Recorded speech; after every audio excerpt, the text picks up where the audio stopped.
My Final Friendship Report, written by HoneyQuill.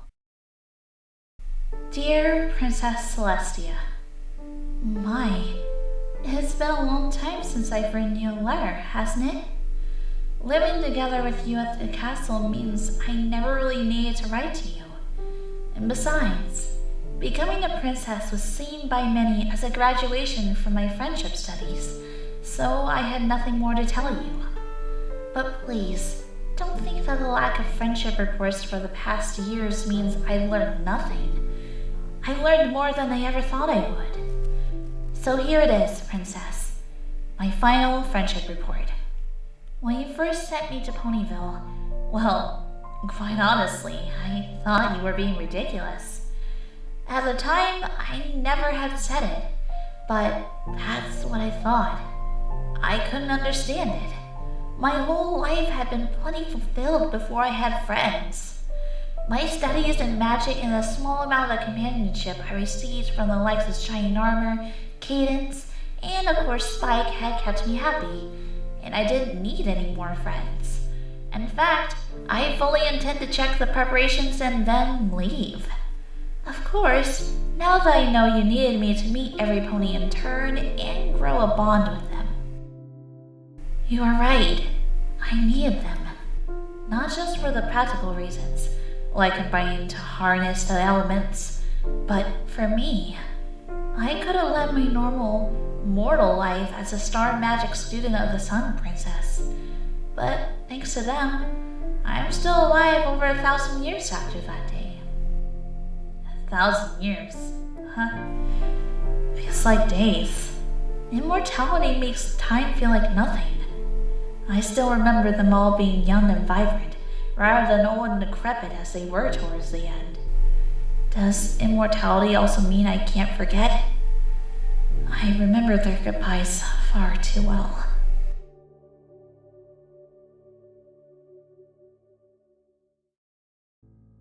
First to go was Applejack.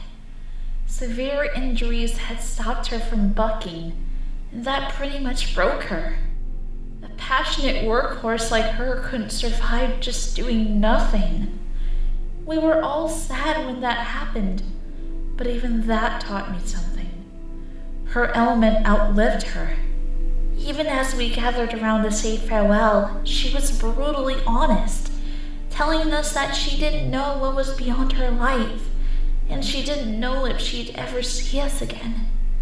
She wouldn't lie for the sake of settling our hearts with falsities. Next was Pinkie Pie. Diabetes took her. Doctors told her to stop with the sweets, but she just wouldn't. She carried on baking and tasting and throwing parties right up until the end. That taught me something, too.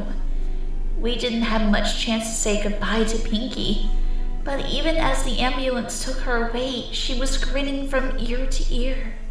Laughter and cheer outlived the pony it embodied. Fluttershy's death was a bit more tragic. I suppose we should have predicted an accident like that. She'd always been frail, but living alone out of town with large animals, she just couldn't keep up anymore. The day she fell down the stairs shocked those of us who remained. And though we had no chance to tell her goodbye, we later found out from Rainbow, who found her, that she was still comforting her animals right up to the end. Kindness prevailed. I was getting scared at that point. 3 of my friends were gone. I had known for a long time that I would outlive them. But why so soon? Time goes so quickly when you live forever. I wasn't ready for goodbyes. Frightened, I begged for Rarity and Rainbow Dash to be moved to the castle, where they could be safe and looked after. It was several years after that we lost Rarity. She'd become quite social in her life in Canterlot, but the parties had tired her out. She was too old to go to the races and spend hours on end sewing. Yet still, she kept pushing it, spending days on end locked away in her Canterlot boutique. When we found her, it was too late. But we found 2 designs for the most regal dresses I've ever seen, in their half-finished forms. The scrawled note on the designs told us all we needed to know. Rarity had been making us gifts when she died. I don't think I need to tell you what that says about her generosity. So, that was it. I was left with one friend left. Just Rainbow. I became, admittedly, protective and spent every spare moment by her side. Even as she aged, far beyond the years of a normal pony, I was too scared for farewells. Alicorns don't need sleep, as you all know, and I spent all my time by her bed, pleading silently. It took weeks of being bedridden for her to fade. Occasionally, she would liven up for an hour or so before collapsing again. My heart ached. I told her I didn't want her to die. I cried. I begged her. And each time she smiled at me and promised she'd try. For your sake, Twilight, she told me. For your sake, I'll keep living. It worked for a while. But even the element of loyalty couldn't keep that promise. You might be wondering what I learned from my friend's deaths, Princess. I can imagine the conclusions you came to. Rarity's generosity, Rainbow's loyalty, Fluttershy's kindness, Pinky's laughter, and Applejack's honesty.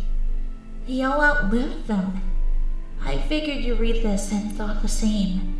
The spirit of those ponies have outlived the bodies they inhabit. They're not gone. They still live. I know that. So why, Princess? Why don't I feel any better? Instead, I cry. It's been 1,000 years, but I still hurt. What's more, I'm angry. Why didn't Applejack fill my head with lies about heaven and pearly gates so I could think she was going on? Why couldn't Pinky be solemn and soft at the most painful of times? Fluttershy's final efforts should have been spent getting help, and maybe she'd not have died. Rarity's final act of generosity was wasted, and even Rainbow's determination and fierce loyalty couldn't delay the inevitable. And it's not just them either. I've seen generations of ponies born and die. I've seen them fight through life just to have it stolen away from them. So, that's my lesson, Princess. That's what I've learned. If I love some pony, I can't get close to them. They'll only die and give me 1,000 years of agony. Eventually, Equestria will end, and then there'll be no pony. Yes, you'll be there, but after 1,000 years, I barely know you anymore. At first, I loved being a princess. I loved the responsibility, the joy, the overwhelming love I felt from every pony. Now, though, I wish you'd given me a chance to think about it. I wish you told me the truth about this pain. Because trust me, if I had known what this life would do to my heart, I wouldn't have taken it. I had said no and chosen death's sweet embrace. But nowadays, I don't have that choice. I can't die. I'm stuck, alone and empty forever. The other day you came to me, Princess, for the first time in years, and you asked me for a friendship report. Over the past 1,000 years, I learned a very important lesson about friendship. It hurts. It can make you love more than you've ever loved before, and hate everything in the world. Friends will make you into something you never thought possible. But if they leave, if you parted, then friends can and will break you. Ultimately, it's okay if you think it's worth it. I don't think it was. Yours truly, Princess Twilight Sparkle.